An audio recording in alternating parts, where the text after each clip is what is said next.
बातमी चंद्रपूरची आहे। चंद्रपूरमध्ये पावसामुळे नदी नाले तुडुंब भरलेले आहेत। पावसानं वर्धा नदीच्या पाणीपातळीत मोठी वाढ आहे। पुलावरून पाणी वाहत असल्यामुळे वाहतूक विस्कळीत आहे।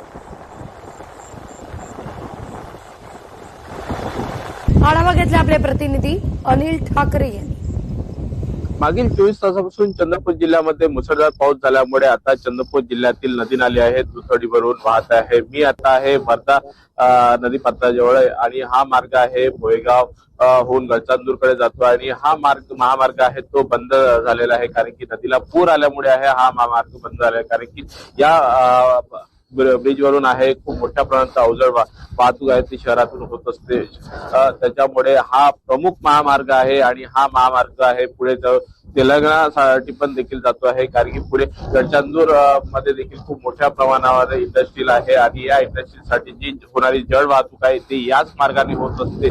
मात्र आता या नदीला पूर आल्यामुळे आहे तिकडली जी वाहतूक आहे संपूर्णतः ठप्प झालेली पाहायला मिळत आहे। अनिल ठाकरे, लोकशाही मराठी, चंद्रपूर।